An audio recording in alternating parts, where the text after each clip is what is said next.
Tardes, jóvenes y señoritas de la Universidad Rural de Guatemala. Octavo semestre, clase Derecho Internacional Público. Vamos a iniciar nuestra cuarta sesión. Ya diríamos así, ya casi a la espera de nuestro primer examen parcial sobre este curso, sobre estos temas. Les quiero comentar, nos enviaron, no pude hacer la presentación, eso es lo que estaba intentando, pero tienen que ingresar a la página, por favor, de la universidad y verificar.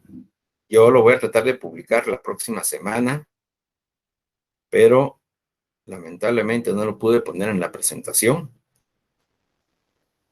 Y se recuerda, para que sean válidos los cursos, deben haber cumplido con su asignación en el formulario F-03-06-2009-01.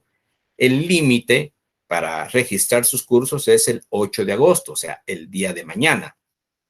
El día de mañana. Entonces, yo se lo voy a recordar también, pero, o sea, lamentablemente no lo pude hacer.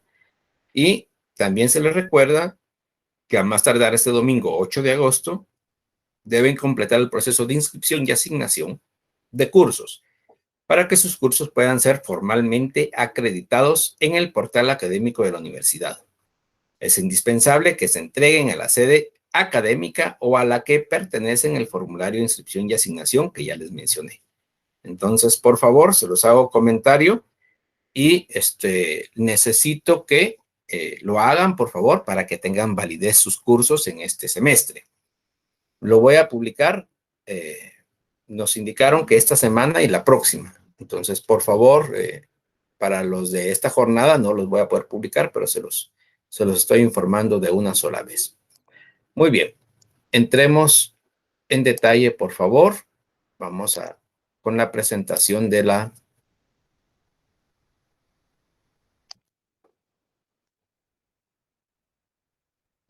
día de hoy.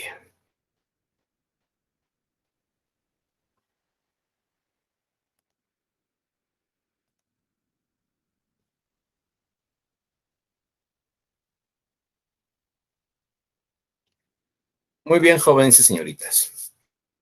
Curso Derecho Internacional Público, semana número 4. Las relaciones entre los estados y la organización de la comunidad internacional. Este ya es, diríamos así, como el primer tema ya relacionado con las acciones que hay que ir estableciéndose, verificándose y que en este caso que instituciones son las encargadas, por eso se denomina las relaciones entre los estados. Por ejemplo, en Guatemala, ¿qué instituciones son las encargadas de entablar esa relación diplomática con la organización de la comunidad internacional? Debidamente indicada, debidamente establecida en lo que es específicamente las, pues, así que la comunidad internacional debidamente organizada, ¿verdad? Entonces, por favor, vayamos viéndolo. Esto es importante que lo verifiquemos. Tenemos que ir viendo poco a poco. Bueno, vamos a ver lo que es el objetivo de la clase para entrar en materia. Siempre me salto un poco esto, disculpen, pero es ahí sí que primero tiene que ser el objetivo y después el desarrollo de la clase. ¿Cuál es el objetivo? Dentro del curso, dentro de la clase de Derecho Internacional Público, que se conozcan sus principales instituciones. No las podemos conocer todas, jóvenes y señoritas, es bastante amplio el Derecho Internacional Público y lamentablemente solamente tenemos un curso de Derecho Internacional Público. Entonces, pues hoy vamos a conocer las relaciones entre los estados y la organización de la comunidad internacional. ¿Cuáles son? O sea, ¿cuáles son los mecanismos para lo que es específicamente el derecho interno, que es lo que se tiene establecido para poder relacionarse, y además de ello, cuáles son las instituciones con las cuales se tiene que relacionar, porque hay varias instituciones, hay verdaderamente una serie de instituciones, que deben de tenerse o deben de establecerse para poder tener una relación con la comunidad internacional. Esto es algo vital en realidad para todos los estados, aunque ustedes no lo crean. Actualmente, jóvenes y señoritas, el derecho y el derecho internacional en sí ha ampliado sus fronteras. ¿Por qué razón? Porque es distinto. Hace razón de, ¿qué? 50 años, estamos hablando para la época de la Segunda Guerra Mundial, 70 años ya sería. Y lo que actualmente vive la comunidad internacional. Ahora, en un mundo globalizado, es muy, muy distinto los estados que tienen forzosamente que tener una relación con la comunidad internacional y los estados que se aíslan. Muchos de los estados que se aíslan, por ejemplo, y se los puedo indicar claramente, Corea del Norte es uno de los estados que más se aísla en el mundo, porque no hay, ¿cómo se llama?, país del conglomerado mundial que tenga una mayor relación con Corea del Norte. ¿Por qué razón? Porque ahí sí que el régimen es dictatorial. Ellos le llaman, no estoy 100% seguro, la verdad, porque no tengo conocimiento al 100% de ellos, solamente lo que se menciona en noticias y lo que está publicado en redes. Pero ellos le llaman Estado socialista, igual que China, igual que Cuba, Nicaragua, Venezuela, que en realidad son países que no tienen una muy buena relación con el resto del mundo. China pues ha estado mejorando esa relación. Es un estado grandísimo, es el primer país de la población con mayor población en el mundo, más de 1.000 millones de habitantes. Le sigue India, con también 1.000 millones de habitantes. China tiene como 1.100, 1.200 millones. India tiene como 1.000 millones de habitantes. Entonces es exagerado el número. Y eso hace en realidad que sean potencias en el mundo y que hayan desarrollado ciertas destrezas. Por ejemplo, China, ustedes ya se han dado cuenta, ahí sí que la mano de obra es muy barata, por lo tanto, muchas instituciones, muchas sociedades se van a radicar a China porque sale más barato, así literal, fabricar algo en China y traerlo a América que fabricar algo en América. Solo imagínense esa situación. Muy bien, entremos. Los órganos del Estado. ¿Cuáles son los órganos centrales del Estado? Los órganos centrales aceptados por el derecho internacional público son dos: el jefe de Estado y el Ministerio de Relaciones Exteriores o quien haga sus veces. Tomemos esto en cuenta. La Constitución Política de la República de Guatemala expresamente establece que el jefe de Estado o el presidente de la República, en nuestro caso, porque el jefe de Estado es a nivel general, jóvenes y señoritas, el jefe de Estado es, en primer término, el que dirige la diplomacia en Guatemala, en primer término. Y el ministro de Relaciones Exteriores secunda, es como el brazo derecho de el presidente de la República, por ejemplo, aquí en Guatemala, o jefe de Estado en otros países. También puede denominarse secretario de Relaciones Exteriores, secretario de Comercio, por ejemplo. Hay algunos que es el secretario de Economía. En el régimen presidencialista, normalmente es ministro. Es lo normal. Cuando el régimen se denomina parlamentarista, es secretario. O sea, esto tenemos que irlo viendo. Ya ustedes verificaron derecho administrativo y tienen que establecer los diferentes regímenes de gobierno. En este caso, el régimen presidencialista, o sea, donde se elige un presidente, son ministros de Estado. Eso casi toda Latinoamérica lo tiene. Y el régimen parlamentarista, o sea, el parlamento, no el pueblo. El pueblo elige al parlamento y el parlamento elige al primer ministro. Y el primer ministro sí ya tiene el derecho de elegir a sus secretarios de Estado. Estados Unidos, México y Europa están organizados de esa manera, con regímenes parlamentarios. Inclusive Estados Unidos, aunque también es un híbrido, porque elige un presidente, no nombran a un primer ministro, eligen a un presidente, pero la denominación son secretarios de Estado. Y ustedes han escuchado el secretario de Estado, el secretario de Agricultura, el secretario de Salud, el secretario para el hemisferio occidental. Para ellos el occidente somos nosotros. Para nosotros es el sur. Miento, el norte. Para nosotros es el norte. Entonces, tomemos eso en cuenta, por favor, jóvenes señoritas. Esto va para su conocimiento general. Entendemos por jefes de Estado a los presidentes, a los reyes, a los emperadores, a los presidentes vitalicios, jefes de gobierno, presidentes de juntas de gobierno, etc. Son los representantes supremos natos de los estados en sus relaciones mutuas. Deben ser reconocidos expresa o tácitamente, lo cual se manifiesta, entre otras formas, asistiendo a las tomas de posesión o continuando relaciones diplomáticas normales.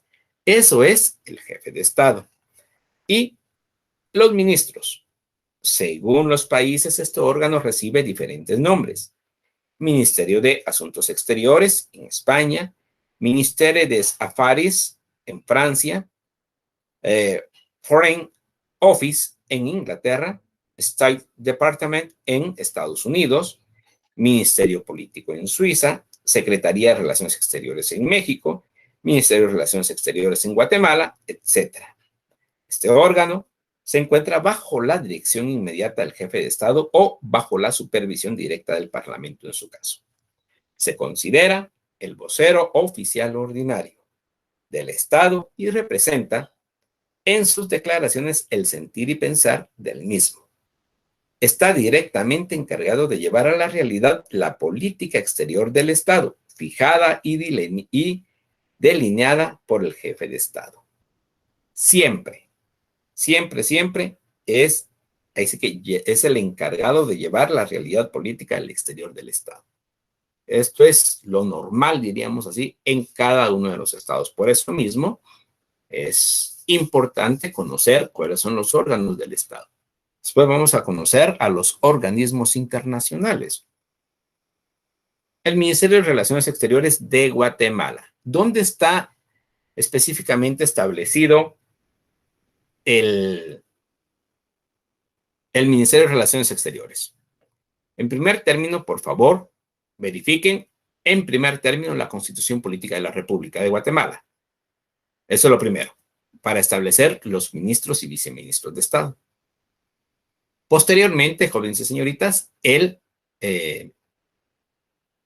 la ley del organismo ejecutivo es el decreto 114-96, si no estoy mal, donde establece cada una de las funciones de los ministerios de Estado y cada una de las funciones de las secretarías de la presidencia. O sea, claramente lo establece. Entonces, por favor, verifiquen esos datos, esa ley o esas leyes. Inclusive debe de existir, y recuerdo que por aquí lo vamos a mencionar, exacto, vamos a mencionar lo que es el reglamento orgánico interno del Ministerio de Relaciones Exteriores. Entonces, son los 3 datos que les puedo dar que deben de consultarlo en, ¿cómo se llama? La normativa relacionada con estos órganos del Estado. El jefe de Estado está establecido, el presidente de la República, sus funciones específicas en la Constitución Política de la República, si no estoy mal, son los artículos 193 y 194 de la Constitución Política de la República de Guatemala. Los ministerios están establecidos claramente también en la Constitución Política de la República, en la ley del organismo ejecutivo y en el reglamento orgánico interno de cada institución. Verifíquenlo, por favor. Eso les corresponde a ustedes. Ministerio de Relaciones Exteriores. Tiene varios niveles, si ustedes se percatan. El nivel superior, el nivel de asesoría y planeamiento, el nivel de control, el nivel de ejecución, el nivel de coordinación. Estos son los diferentes niveles. Todavía nos hace falta uno, no crean. Déjenme confirmarlo.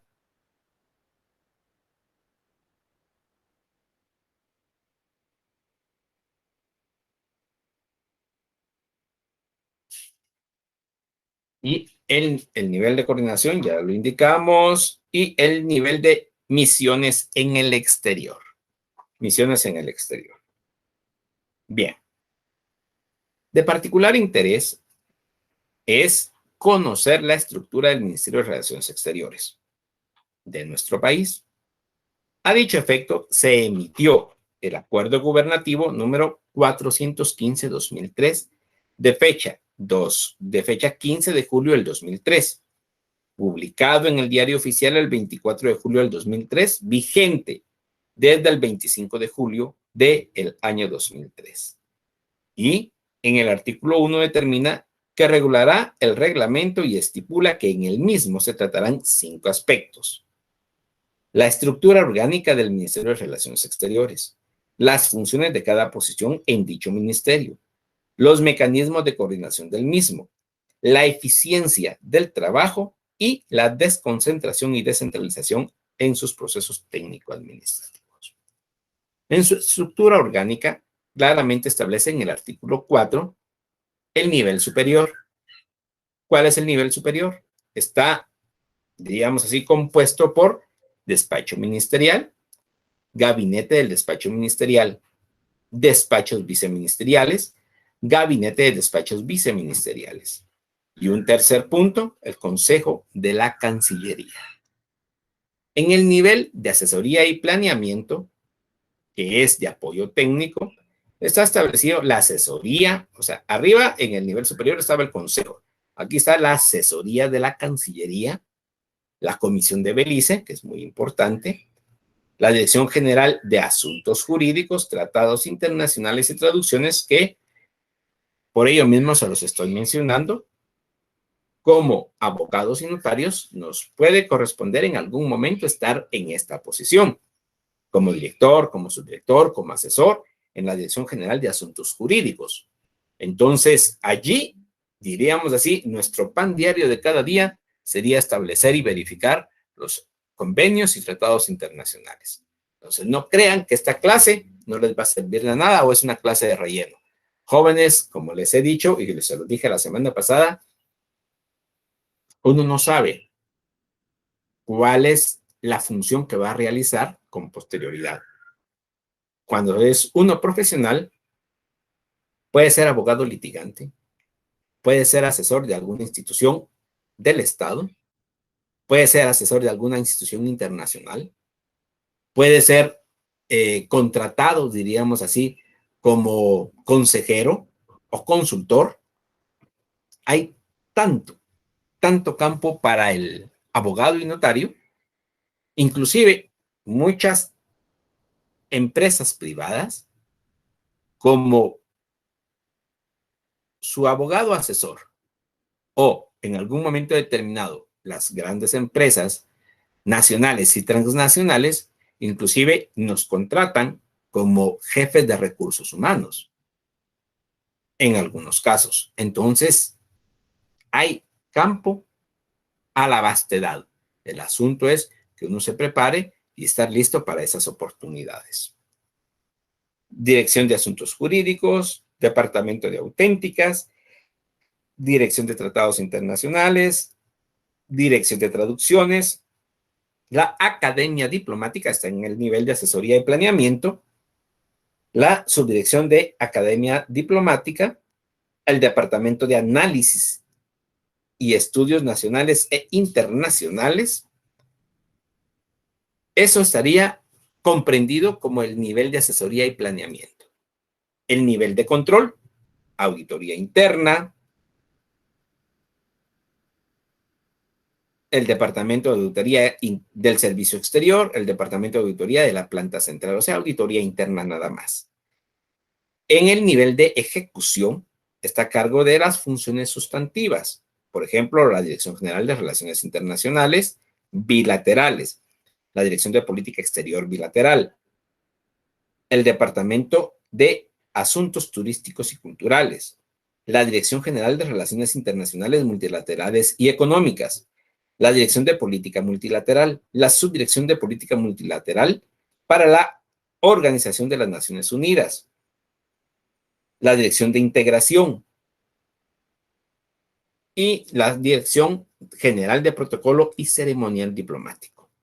Esa pues tiene varias, diríamos así, varias unidades, varias subdirecciones, porque es importante y es uno de los puntos más relevantes de las relaciones internacionales, lo que es el protocolo y el ceremonial diplomático.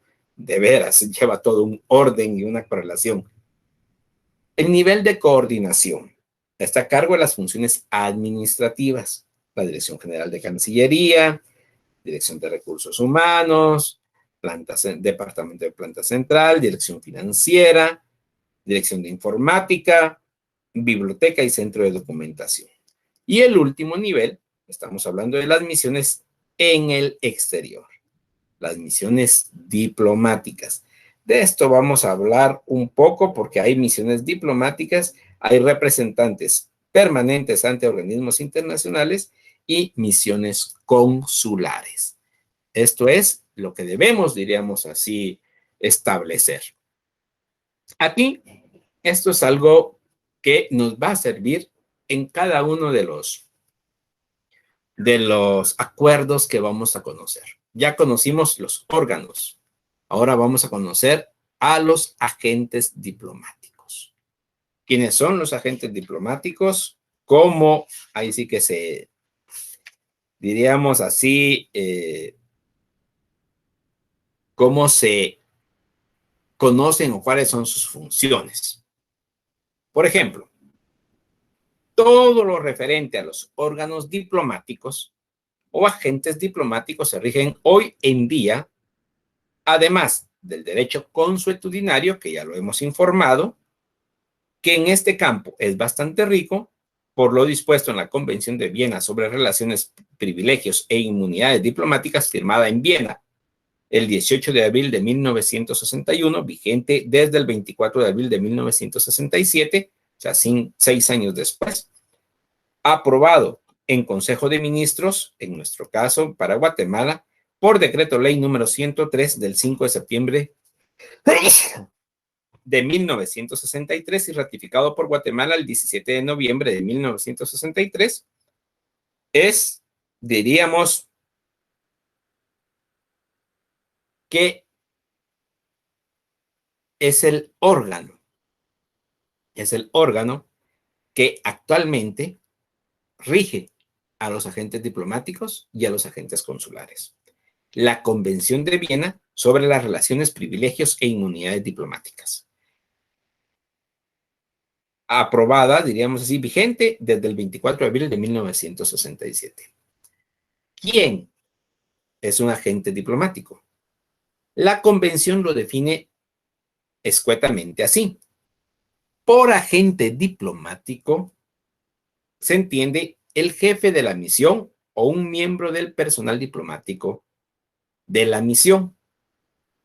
Aclarando la definición anterior, define al jefe de misión como la persona encargada por el jefe de Estado acreditante de actuar con carácter de tal, y a miembro del personal diplomático como los miembros del personal de la misión que poseen la calidad de diplomáticos. En sentido amplio, un agente diplomático es una persona que representa al jefe de Estado, y siendo que éste se personaliza el Estado mismo, por extensión del agente diplomático personaliza al Estado en el extranjero.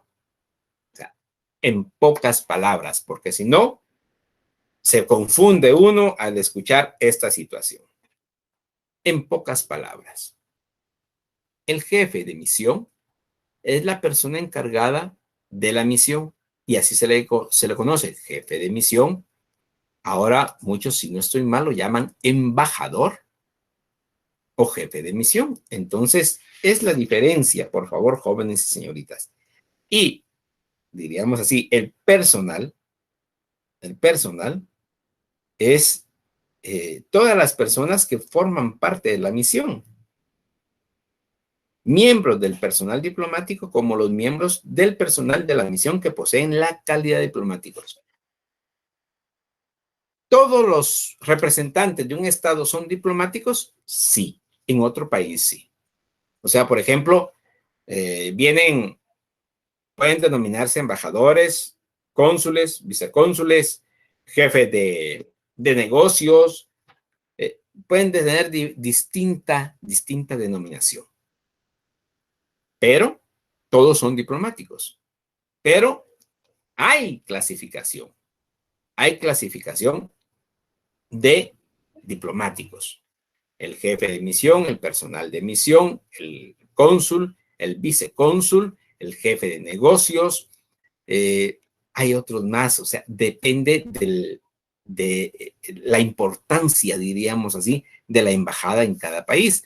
Por ejemplo, la Comunidad Económica Europea, uno de los embajadores va a ser el encargado o el representante de la Comunidad Económica Europea en Guatemala o en Centroamérica o en América. Hay grupos, organismos, por ejemplo, el Fondo Monetario Internacional, que tiene una persona encargada para toda Latinoamérica, tiene otra persona encargada para toda Centroamérica, tiene, por ejemplo, en los países donde están desarrollando proyectos, tienen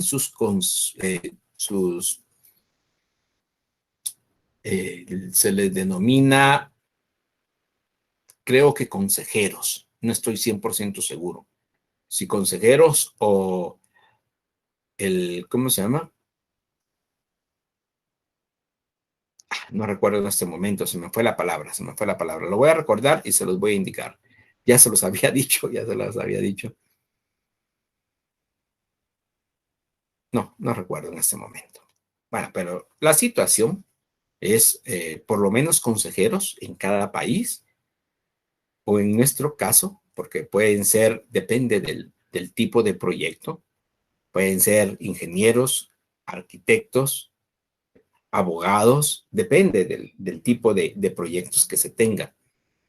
Y ¿cómo se llama? Es contratado por estas instituciones. Bueno, la clasificación de los jefes de misión. De conformidad con el artículo 14 de la Convención de Viena, existen tres clases de jefes de misión. Uno, los embajadores, como les estaba manifestando. Los nuncios y todos aquellos de rango equivalente como los legados. O sea, dentro de los jefes de misión, principalmente están los embajadores, y para lo que es específicamente el Estado del Vaticano, son los nuncios. Los enviados extraordinarios, los ministros plenipotenciarios o residentes y los internuncios. Esta es la segunda clasificación. Los enviados extraordinarios para algún proyecto en específico o para un objeto en específico o para un fin específico. Los ministros plenipotenciarios, o sea, para firmar un tratado, un convenio, un acuerdo, un pacto, una declaración, tiene que ser un ministro plenipotenciario. O sea, con todas las, diríamos, con todos los derechos y obligaciones de los estados. Los ministros plenipotenciarios.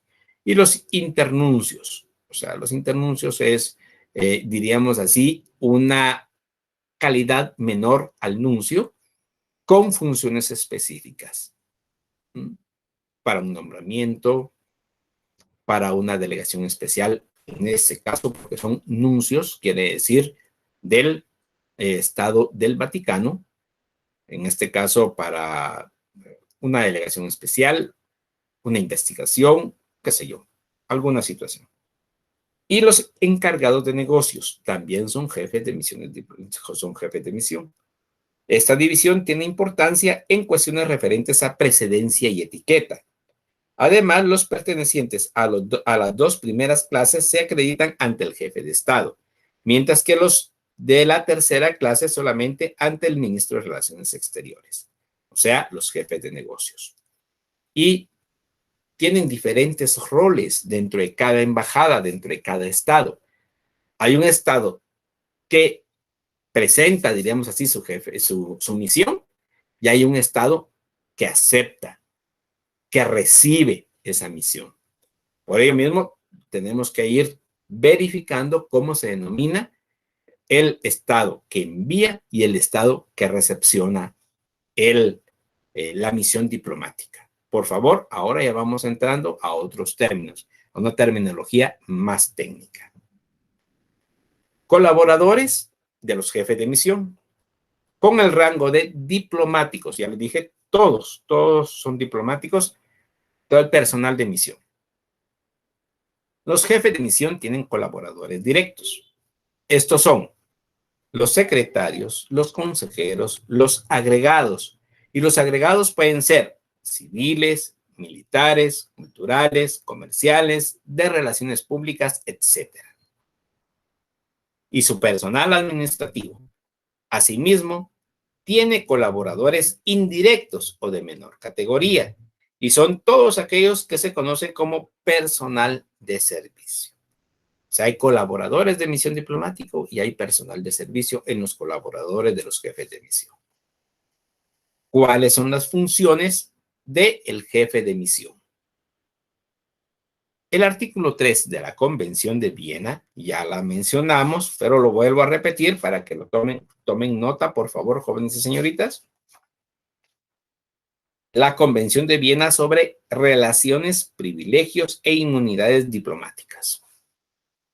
Las funciones están establecidas en el artículo 3 y establece que el jefe de misión, es representante del Estado acreditante. Representar al Estado acreditante. Proteger en el Estado receptor, o sea, el Estado acreditante es quien envía la misión. El Estado receptor es quien recibe la misión. Los intereses del Estado acreditante y los de sus nacionales dentro de los límites permitidos por el derecho internacional.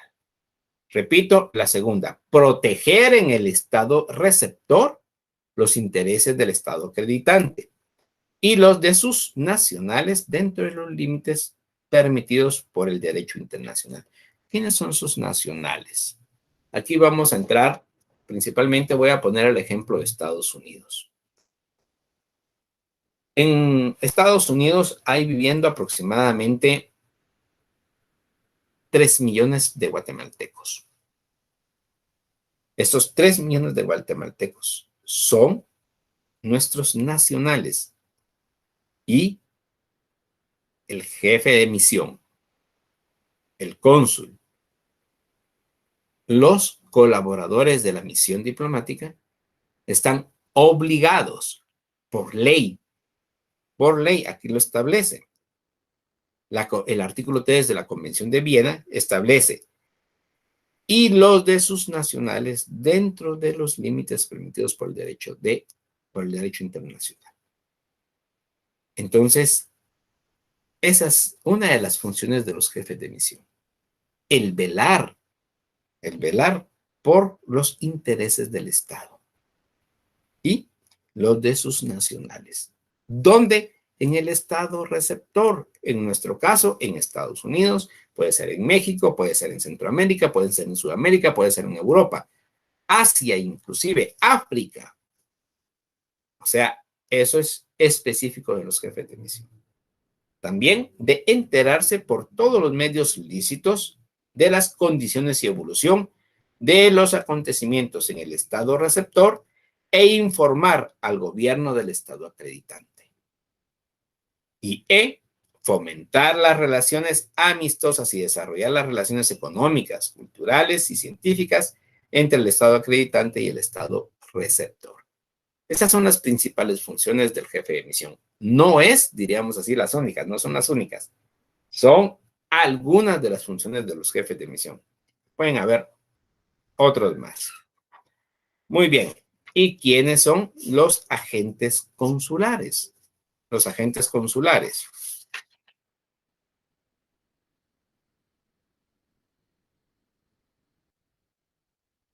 En la actualidad, lo referente a los órganos descentralizados o agentes consulares, además del derecho consuetudinario, que ya lo hemos dicho que es lo que más se utiliza con los agentes diplomáticos, con los órganos diplomáticos o agentes diplomáticos, porque estos de años, en realidad de siglos, tendríamos que remitirnos a la época de las monarquías.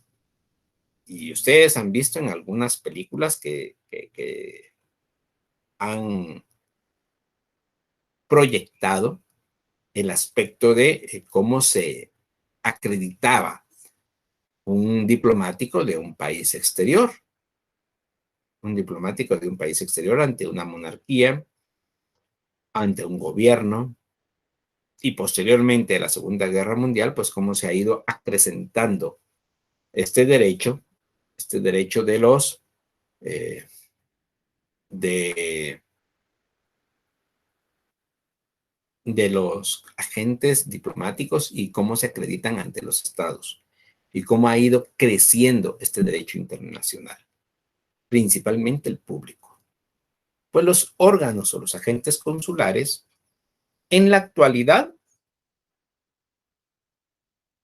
además del derecho consuetudinario y el convenio de La Habana, Cuba, sobre agentes consulares de 1928, en su calidad de legislación precursora, se encuentra regido por la Convención de Viena sobre relaciones, privilegios e inmunidades consulares.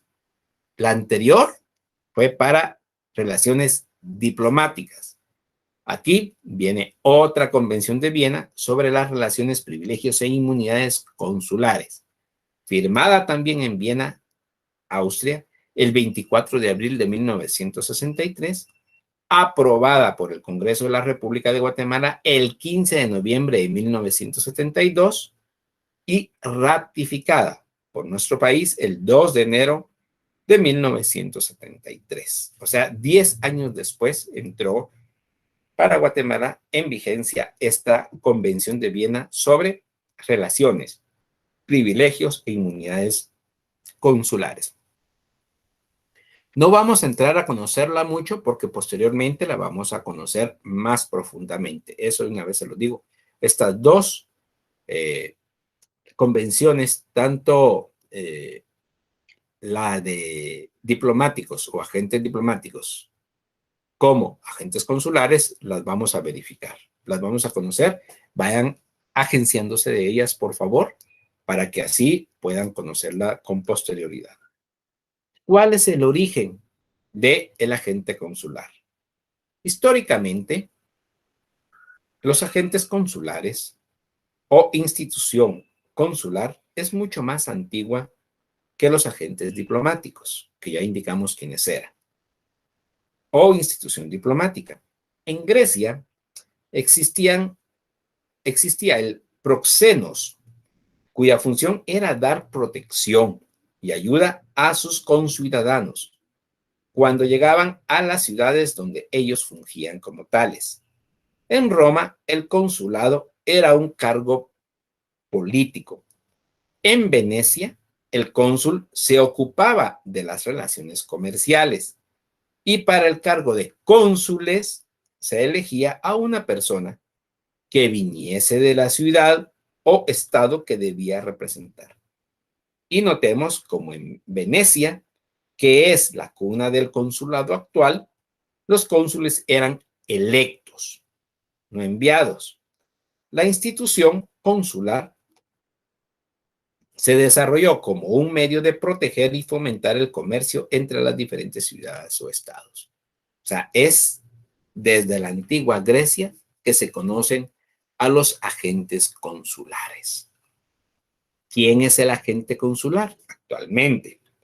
Los cónsules son altos funcionarios oficiales de un estado que actúan en territorio de otro estado con previo consentimiento de este, ejerciendo en lo que respecta al tráfico comercial y a las transacciones privadas con su país, así como a sus nacionales domiciliados, residentes o transeúntes, ciertos actos administrativos que surten efecto en su propio país.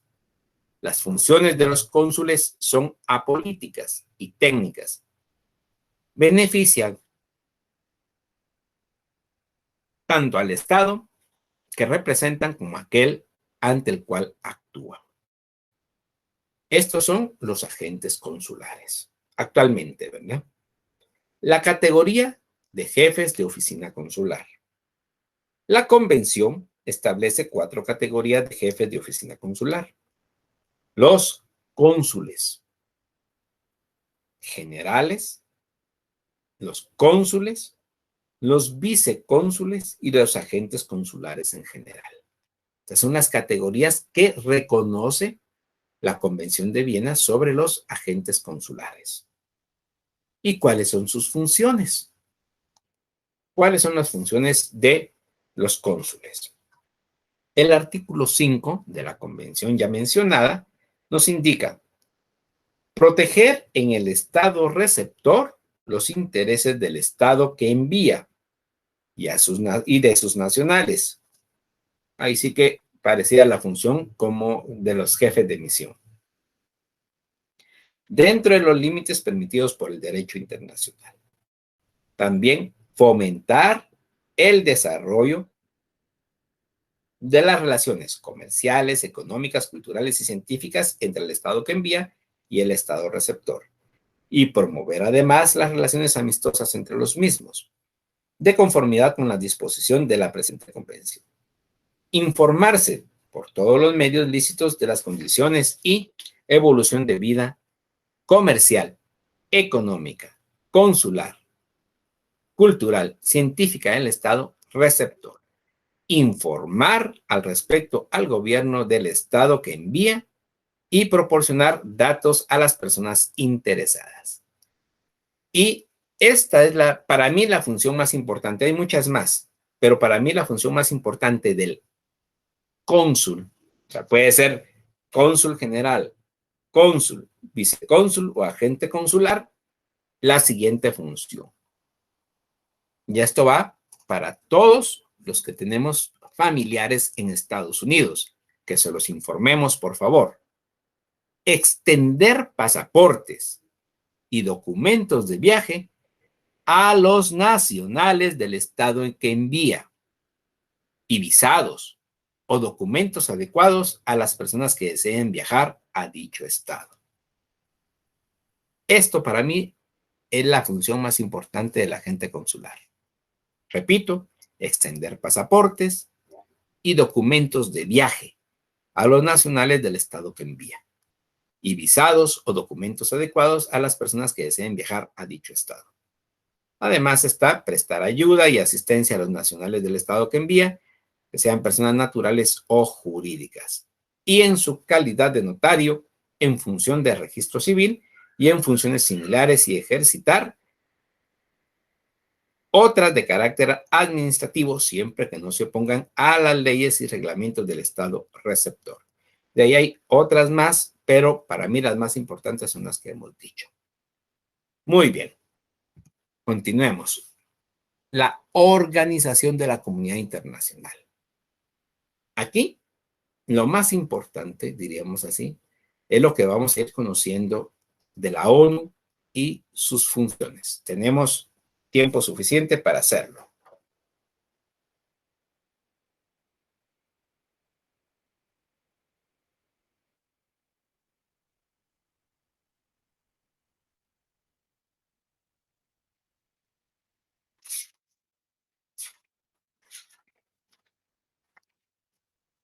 los antecedentes históricos de la Organización de las Naciones Unidas. Aquí vamos a conocer, diríamos así, al padre de las Naciones Unidas, que es Woodrow Wilson. Por eso lo tengo en la presentación. Denme un minuto.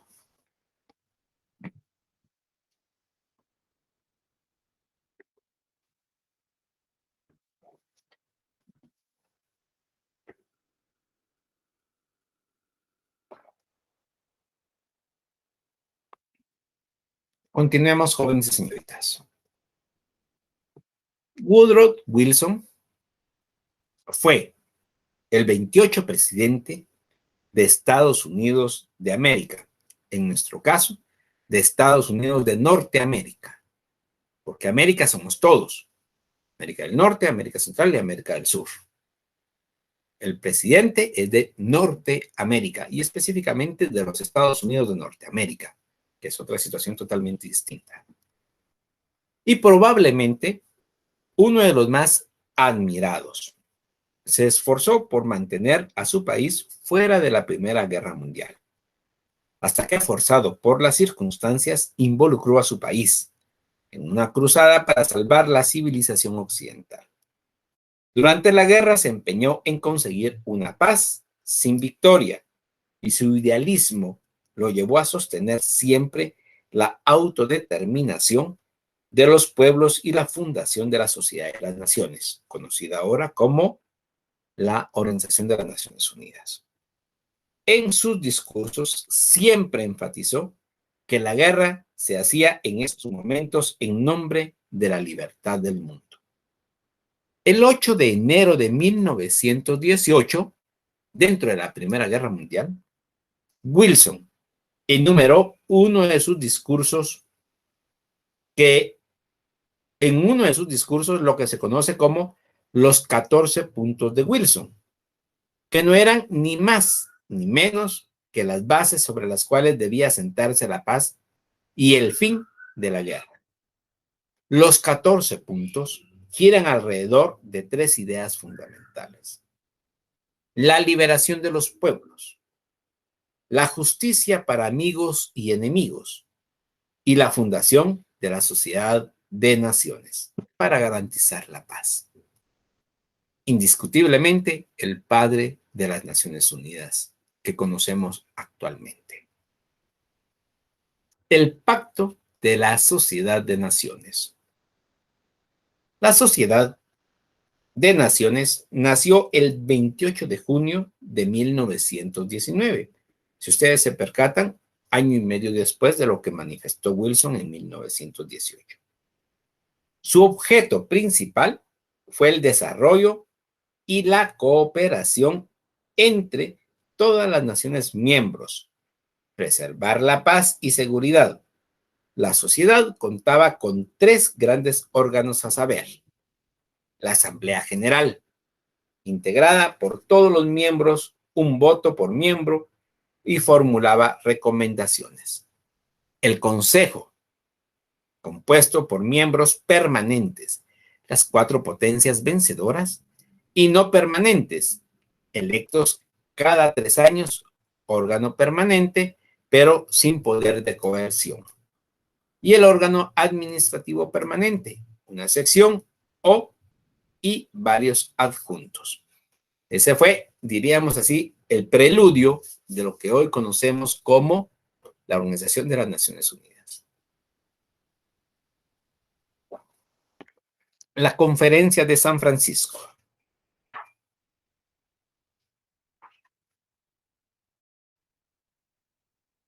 Como estaba planificado, se reunieron a partir del 25 de abril de 1945. Vamos a ver, 25 de abril de 1945. Estamos hablando ya después de la Segunda Guerra Mundial. Los representantes de los países aliados. Ya en su momento estaba Rusia, estaba Estados Unidos de Norteamérica, Francia, Gran Bretaña, Italia, España, que eran los países que dominaban casi todo Europa y Asia. Rusia ha sido siempre uno de los países más grandes del mundo. Sumaban 47 naciones y aproximadamente 5,000 asistentes entre los representantes y periodistas. Ha sido una de las mayores conferencias internacionales llevada a cabo.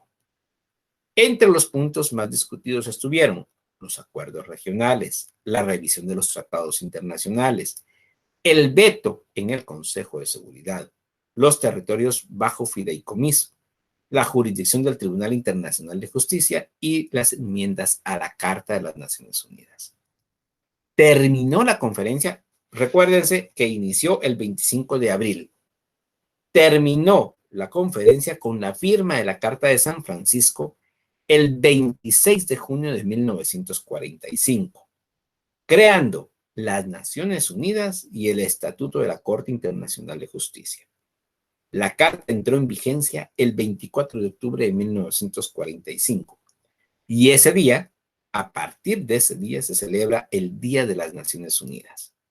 El nombre de Naciones Unidas fue concebido y sugerido por Roosevelt. En este caso, Theodore Roosevelt, presidente también de los Estados Unidos de Norteamérica. Muy bien. Este es el preámbulo, los antecedentes históricos de lo que conocemos como la Organización de las Naciones Unidas. Fue creada por medio de la Carta de San Francisco, ya lo mencionamos, también llamada Carta de las Naciones Unidas. Es el máximo representativo de la comunidad internacional organizada y lo que hasta el presente mejor ha respondido al anhelo de una unión mundial de estados. Trató de remediar los defectos que condujeron al fracaso de la Sociedad de las Naciones, y los resultados son que aun cuando no ha logrado evitar guerras regionales, estas casi siempre se han saldado por acuerdos de paz, alcanzados gracias a la intermediación directa o indirecta de este órgano. En tiempos recientes, la ONU ha logrado protagonismo notable en conflictos como el de Irak, Somalia y Bosnia-Herzegovina. La Carta Constitutiva de las Naciones Unidas consta de un preámbulo y 19 capítulos, que aunque ustedes no lo crean, también los vamos a ver para el segundo parcial, la Carta Constitutiva de las Naciones Unidas. Por favor, vayan verificándola para irse la agenciando.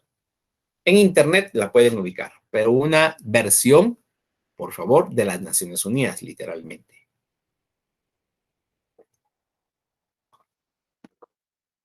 Objetivos y propósitos.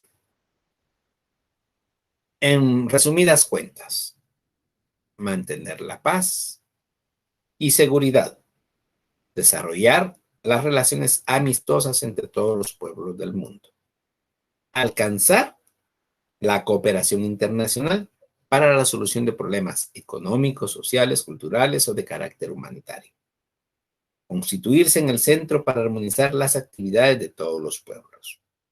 Estos son los objetivos de las Naciones Unidas. Ahora los órganos de las Naciones Unidas, ya lo tenemos en pantalla.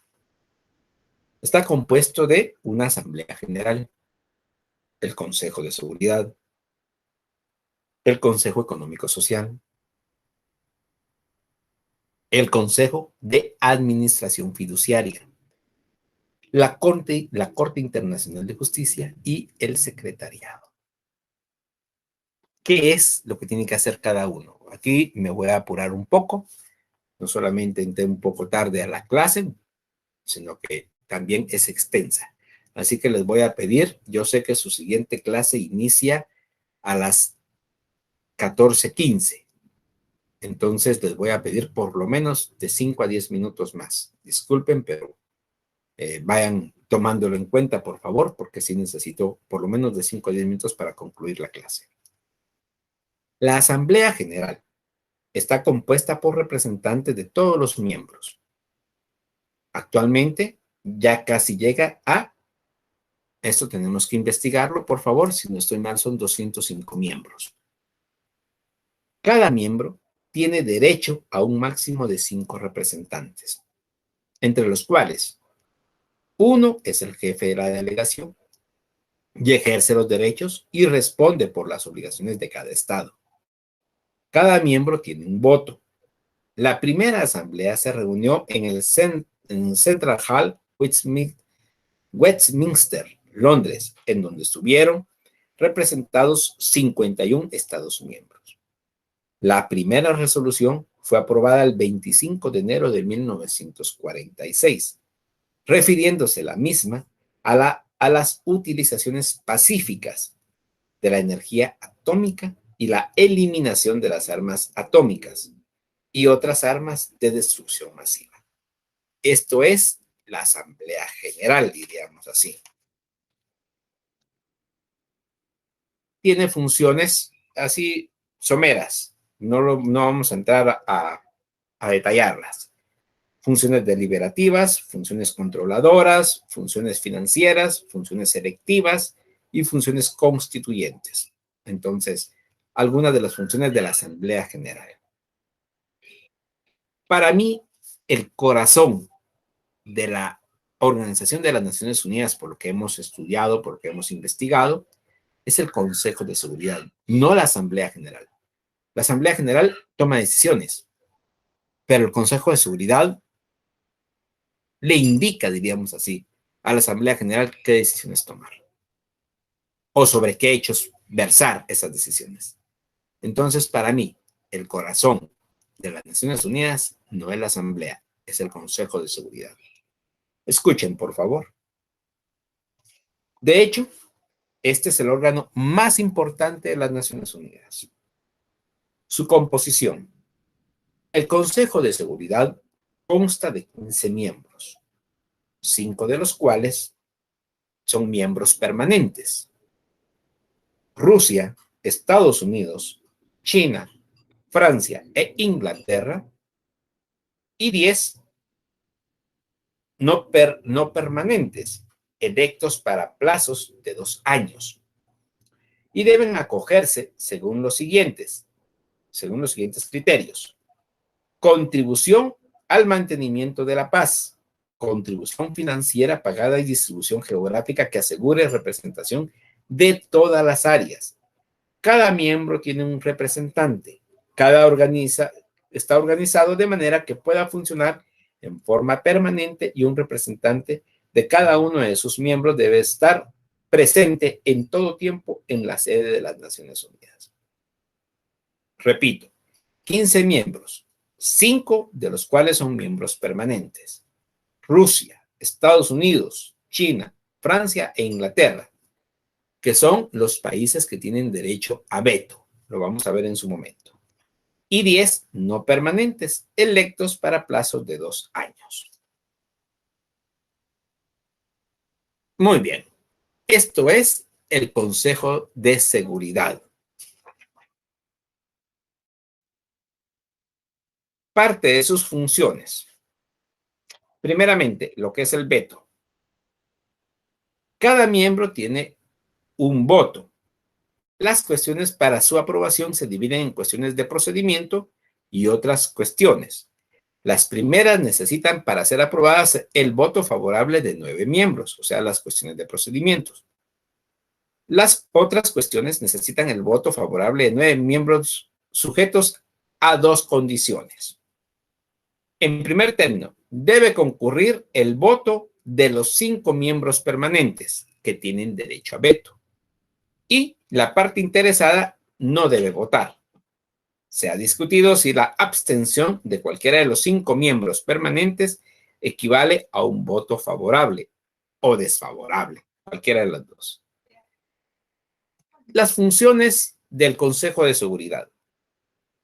Tiene como funciones el mantenimiento de la paz y la seguridad internacionales. Imagínense esas funciones. Conoce, en primera instancia, sobre la admisión de nuevos miembros y pasa su recomendación a la Asamblea General. A este nivel se ha dado la transacción entre los diferentes bloques. Elige junto con la Asamblea los magistrados de la Corte Internacional de Justicia. Recomienda a la Asamblea General la designación del secretario general y ejerce las funciones de administración fiduciaria en las Naciones Unidas en zonas estratégicas, lo que hemos escuchado o lo que escuchamos como zonas internacionalizadas. Entonces, jóvenes y señoritas, si el mantenimiento de la paz y la seguridad internacional es una de sus funciones, si conoce en primera instancia la admisión de nuevos miembros para su recomendación a la Asamblea General, elige junto a la Asamblea a los magistrados de la Corte Internacional de Justicia, recomienda a la Asamblea General la designación del secretario general y ejerce para terminarla las funciones de administración fiduciaria, para mí es el corazón del Consejo, o mejor dicho, el corazón de la Organización de las Naciones Unidas. Si deja de latir, mueren las Naciones Unidas. El Consejo Económico y Social. Para lograr el mantenimiento de la paz entre los pueblos es esencial que los mismos gocen de bienestar en todos los órdenes, social, económico, cultural. La función de buscar los medios, crear las condiciones, contribuir en el caso de los países menos favorecidos a alcanzar esas condiciones le compete al Consejo Económico Social. Cada año celebra un periodo de sesiones de 5 semanas, alternando entre New York y Ginebra para discutir cuestiones sustantivas y además 2 periodos de sesiones para tratar cuestiones de organización. Ese es el Consejo Económico Social. Podemos ver algunas otras situaciones, pero no tenemos mucho tiempo. Doy las directrices, ustedes pueden profundizar. Ya les doy las directrices, ustedes pueden profundizar más en esta estructura de la Organización de las Naciones Unidas. El Consejo de Administración Fiduciaria. Este consejo fue de gran utilidad al finalizar la Segunda Guerra Mundial, 1945. En la actualidad, ha perdido bastante su importancia, pues la mayoría de las colonias y a territorios ha alcanzado su independencia y la casi totalidad se encuentra representado en la ONU a través de su admisión como miembro. En este órgano es donde se discutió inicialmente lo referente a Belice. Su composición, según la carta, es la siguiente. Estados miembros de la ONU que administran territorios fideicometidos. Los miembros permanentes del Consejo de Seguridad que no administren territorios fideicometidos, China y Rusia. Miembros electos de la Asamblea General cada 3 años. Este órgano emite recomendaciones para la independencia de los países. Las transmite al Consejo de Seguridad y a la Asamblea General, quien emite su resolución. Este es el Consejo de Administración Fiduciaria. La Corte Internacional de Justicia, uno de los puntos más importantes para nosotros. Es el órgano principal de la ONU, aunque no el único. Es el órgano judicial de la ONU, aunque no el único. Se compone de 15 miembros electos por el término de 9 años. Son electos independientemente por el Consejo de Seguridad y por la Asamblea General. Son propuestos por el Tribunal Permanente de Arbitraje y no por los gobiernos. Su sede está en La Haya. Su quórum es de 9 miembros. Su competencia. ¿Cuál es la competencia de la Corte Internacional de Justicia? Tiene como competencia sobre todos los asuntos que le sometan los miembros de la ONU. También estados no miembros pueden acudir recomendados por el Consejo de Seguridad y la Asamblea General.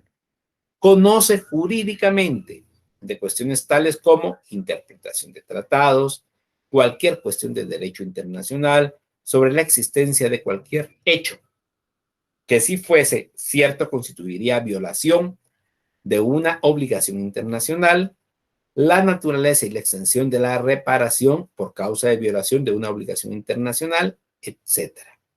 Esto está establecido en el artículo 36 de su estatuto.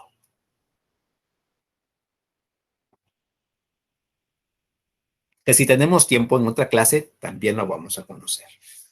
Y para concluir, el secretariado. La Secretaría es el órgano administrativo permanente de la ONU.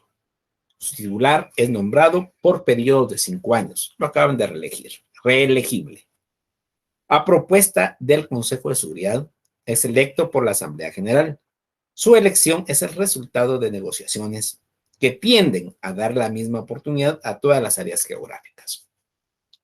El secretario general, personalmente, goza de un gran prestigio internacional y se le considera, de hecho, como el funcionario internacional de más alta jerarquía en el mundo. Su poder e influencia es incalculable, aun cuando no siempre sean visibles los éxitos de sus gestiones en casos de conflicto. El secretariado es asistido por más de 14,000 personas provenientes de todos los Estados miembros de la ONU. A la presente fecha, los secretarios han sido en su orden: Trygve Lie, de Noruega; Dan Hammarskjöld, de Suecia; U Thant, de Birmania, hoy Myanmar; Kurt Waldheim, de Austria; Javier Pérez de Cuellar, de Perú; Boutros Ghali, de Egipto; Kofi Annan, de Ghana; Ban Ki-moon, de Corea; y el actual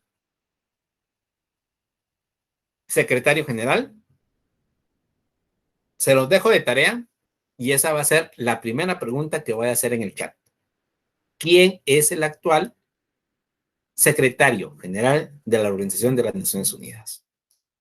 Muy bien, jóvenes y señoritas, no crean que ya terminamos, nos falta esta y la otra, pero solamente voy a verlo así a nivel general, la ONU, y posteriormente el sistema de integración centroamericana, diríamos así, no lo vamos a ver en otra oportunidad. Vamos a ver específicamente que a mí me interesa más, tengo esos 10 minutos que yo les solicité, lo que es la Organización de las Naciones Unidas. Y para iniciar, pues, la Organización de los Estados Americanos, perdón, sus antecedentes históricos: el panamericanismo, la primera etapa, segunda etapa y tercera etapa del panamericanismo. Eso es lo que vamos a ver ahorita. Y posteriormente, pues, la Organización de los Estados Americanos, su naturaleza, principios y su estructura.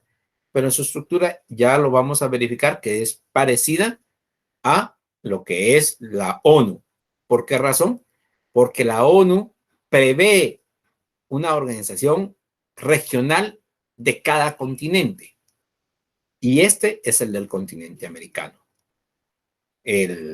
Diríamos así, el Parlamento Europeo o la Comunidad Económica Europea es para Europa, la Comunidad Africana y la Comunidad Asiática.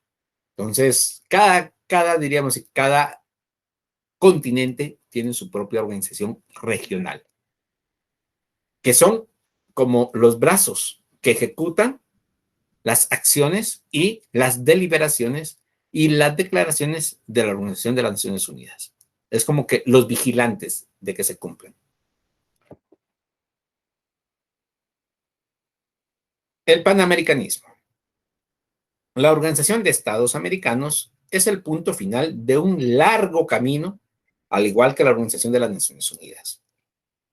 El ánimo de llegar a tal organización es mucho más antiguo que el de la ONU.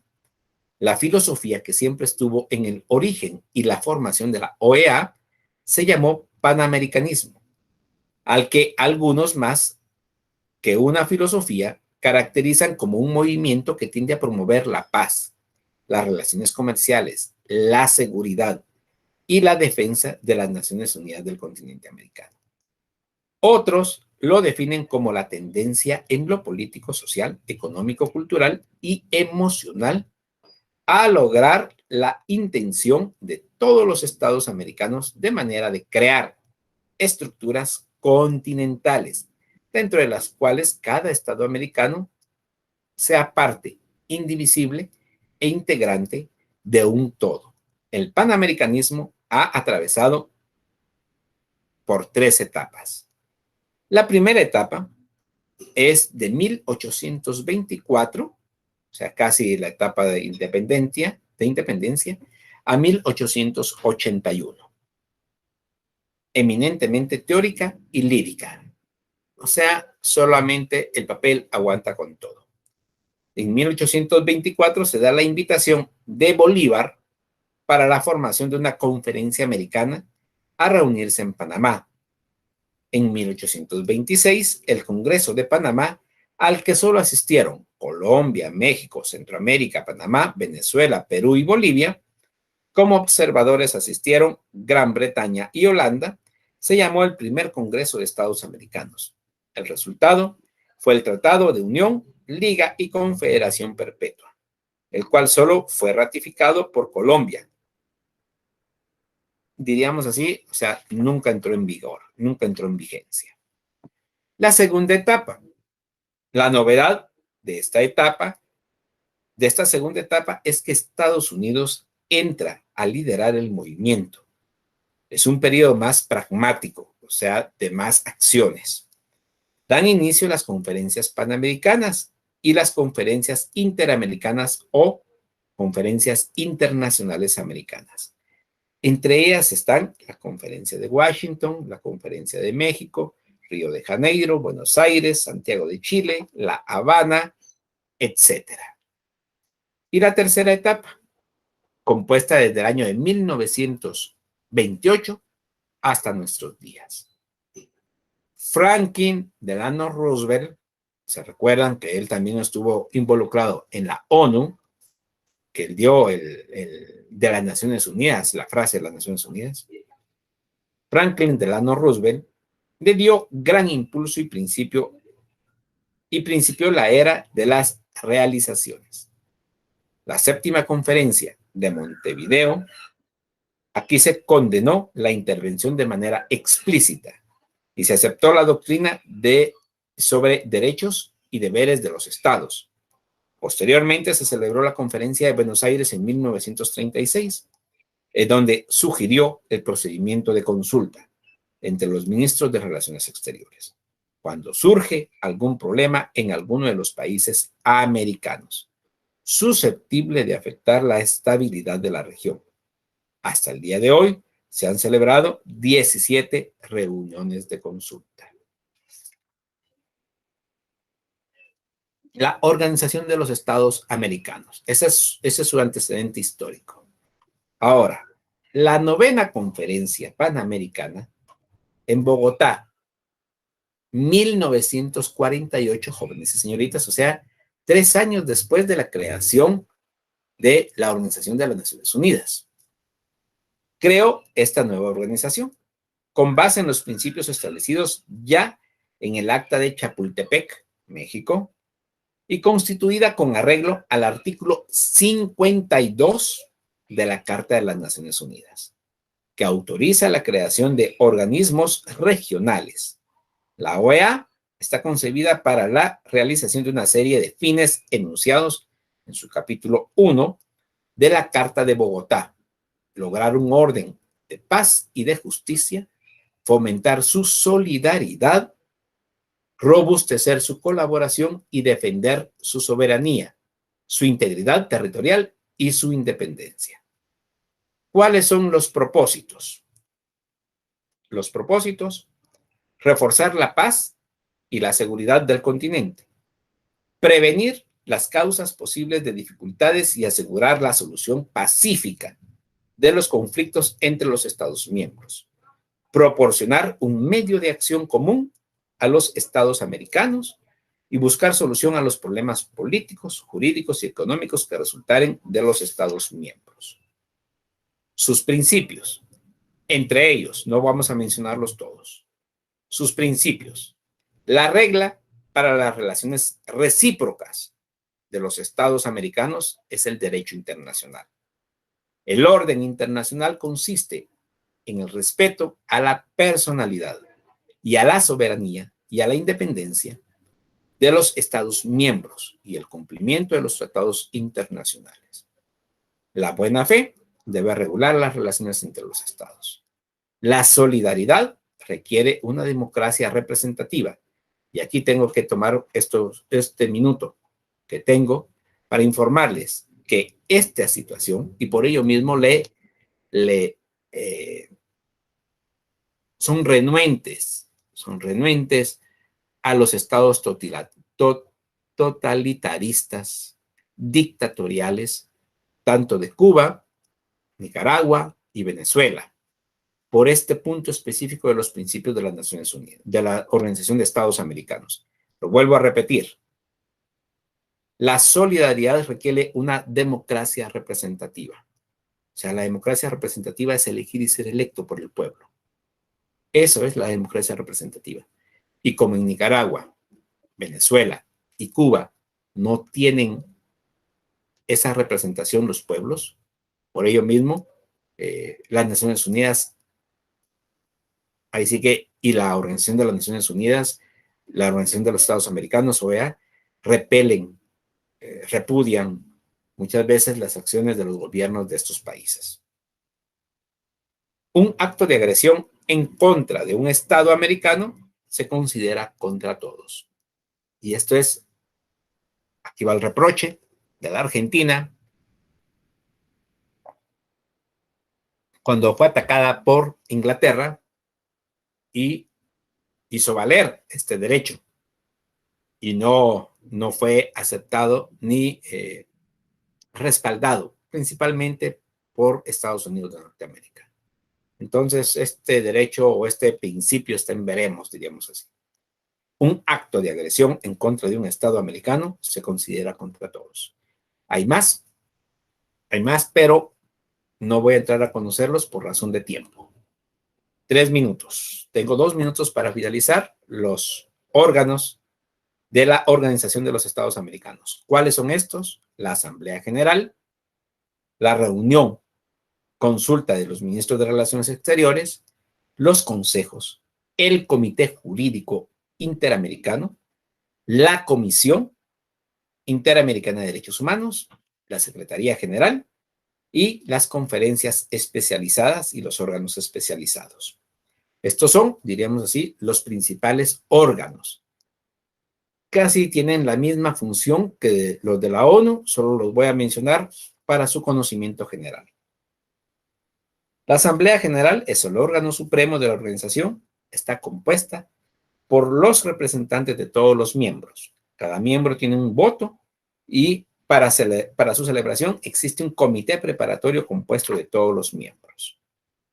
La reunión de consulta de los ministros de Relaciones Exteriores sirve como órgano de consulta, como el Consejo de Seguridad.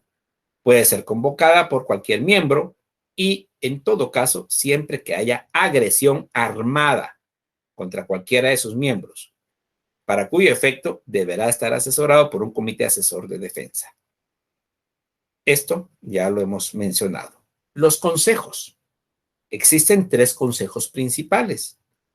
El Consejo Permanente, el Consejo Interamericano Económico Social y el Consejo Interamericano para la Educación, la Ciencia y la Cultura.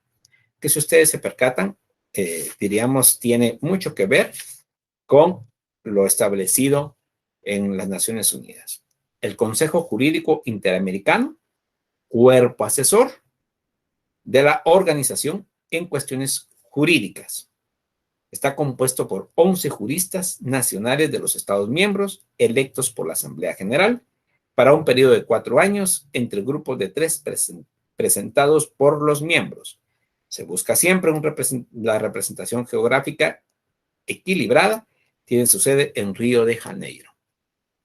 Jóvenes y señoritas, ustedes se han percatado, tanto en la ONU, la Corte Internacional de Justicia, como la OEA, el Comité Jurídico Interamericano, tiene funciones jurídicas. Por lo tanto, podemos ser consultores. Esa es la palabra que estaba buscando cuando les mencioné los organismos internacionales. O asesores de esos órganos jurídicos. Siendo abogado y notario, tenemos la calidad suficiente para poder ejercer esos cargos. La Comisión Interamericana de Derechos Humanos, que lo vamos a ver en su momento, la Secretaría General, las conferencias especializadas y los órganos y las organizaciones especializadas. Muy bien, jóvenes y señoritas. El sistema de integración centroamericana lo vamos a ver en su momento, es una clase específica. Les dejo la presentación, hay antecedentes históricos, lo vamos a ver en algún momento, la próxima semana se los voy a hacer mencionar rápidamente. Y el sistema de integración centroamericana, cuáles son sus principios, la reunión de presidentes, el Consejo de Ministros y el Comité Ejecutivo. Esa es una pincelada, lo vamos a ver en su momento, es una clase específica que tenemos. Otros órganos internacionales, la Unión Europea, la Organización de la Unión Africana, que ya les mencioné, la Organización Mundial de Comercio, la Organización de Países Exportadores de Petróleo. Aquí hay un punto especial, porque la OPEP es uno de los organismos internacionales más influyentes a nivel mundial, porque maneja el petróleo de todo el mundo. El Banco Mundial, el Fondo Monetario Internacional, que ya lo hemos conocido también. Muy bien, jóvenes y señoritas, vamos a concluir nuestra semana número 4 con las preguntas para esta semana. Semana 4, pregunta 1. ¿Es un órgano descentralizado de los estados que se ocupan directamente en el extranjero de los asuntos que atañen a sus propios estados? 2. Es el órgano de la Organización de las Naciones Unidas que tiene como función el mantenimiento de la paz y la seguridad internacionales. 3. Es el órgano supremo de la Organización de los Estados Americanos. 4. Es uno de los principios rectores del sistema de integración centroamericana. Lo vamos a ver la próxima semana. 5. Es la organización encargada de defender los derechos, de defender el derecho de los estados productores a diseñar y poner en práctica su propia orientación política en materia petrolera. Agradezco mucho la atención prestada a este curso, jóvenes y señoritas, con las disculpas de haberles robado 12 minutos, ya casi están por recibir la otra clase. Agradezco mucho la atención prestada a este curso. Muy buena tarde.